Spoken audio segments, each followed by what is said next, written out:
ఆదివారం బీబీనగర్ మండలంలోని కొండమడుగు గ్రామంలోని స్టెర్లింగ్ స్టోనిక్స్ యూనియన్ ఆధ్వర్యంలో ఫిబ్రవరి 16 సమ్మె పోస్టర్ని ఆవిష్కరించారు. ఈ కార్యక్రమానికి ముఖ్య అతిథిగా సిఐటియు జిల్లా కార్యదర్శి కల్లూరి మల్లేశం హాజరై మాట్లాడారు.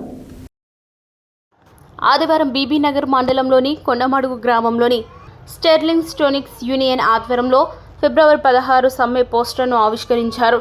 ఈ కార్యక్రమానికి ముఖ్య అతిథిగా సిఐటియు జిల్లా కార్యదర్శి కల్లూరి మల్లేశం హాజరై మాట్లాడుతూ, కేంద్రంలో అధికారంలో ఉన్న బీజేపీ ప్రభుత్వం కార్పొరేట్ సంస్థల కోసం పనిచేస్తుందని తప్ప పేదలు, కార్మికులు, రైతులు అన్ని వర్గాల ప్రజలకు అన్యాయం చేస్తుందని, కేంద్ర ప్రభుత్వం మతోన్మాద విధానాలపై ఫిబ్రవరి 16న దేశవ్యాప్తంగా కేంద్ర కార్మిక సంఘాలు, సంయుక్త కిసాన్ మోర్చా, రైతు సంఘాల ఆధ్వర్యంలో జరిగే దేశవ్యాప్త నిరసన కార్యక్రమాలలో అన్ని వర్గాల కార్మికులు పెద్ద ఎత్తున పాల్గొనాలని పిలుపునిచ్చారు.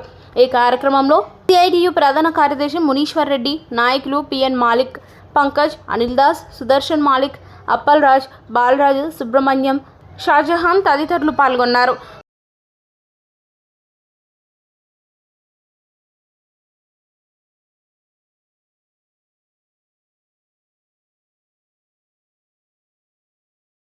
జరిగే దేశవ్యాప్త సమ్మెని జయప్రదం చేయండి. ఫిబ్రవరి 16న జరిగే దేశవ్యాప్త సమ్మెని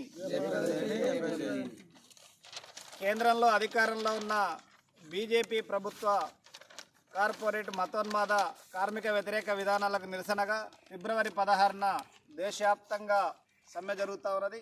ఈ సమ్మెలో కార్మిక వర్గం పెద్ద ఎత్తున పాల్గొంటూ ఉన్నారు.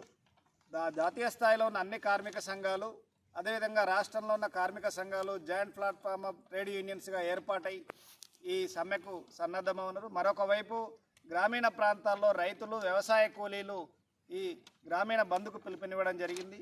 ఇవాళ కేంద్రంలో అధికారంలోకి వచ్చిన మోడీ ప్రభుత్వం అప్పటి నుండి ఇప్పటి వరకు ఉన్న చట్టాలన్నింటినీ కూడా రద్దు చేసిన పరిస్థితి ఉన్నది. స్వతంత్రానికి పూర్వం నుంచి సాధించుకున్న 29 చట్టాలను రద్దు చేసి 4 లేబర్ కోడ్లు తేవడం జరిగింది.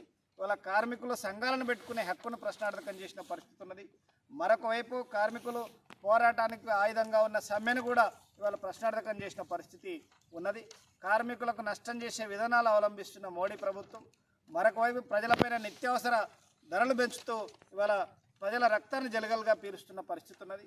ఇవాళ మతాన్ని అడ్డుపెట్టుకొని ప్రజల మధ్య మత వైషమ్యాలు సృష్టిస్తూ ఇవాళ కార్పొరేట్లకు దేశ సంపదను మొత్తం దోచిపెడుతూ ఇవాళ కార్మిక వర్గానికి ప్రజలకు అన్యాయం చేస్తున్న పరిస్థితి ఉన్నది. ఇవాళ రైల్వేని ప్రైవేట్ పరం చేశారు, విమానాలను ప్రైవేట్ పరం చేశారు, జాతీయ సంపదలన్నీ కూడా ప్రైవేట్ పరం చేసిన పరిస్థితి ఉన్నది. అందుకే ఈ దేశాన్ని రక్షించుకోవడం కోసం, కార్మిక వర్గ హక్కుల కోసం, ఈ దేశ రైతాంగాన్ని నిలబెట్టుకోవడం కోసం, ఈ దేశానికి అన్నం పెడుతున్న రైతులను కాపాడుకోవడం కోసం జరిగే ఫిబ్రవరి 16 సమ్మెలో కార్మిక వర్గం అన్ని వర్గాల ప్రజలు పాల్గొని జయప్రదం చేయాల్సిందిగా విజ్ఞప్తి చేస్తూ ఉన్నాం.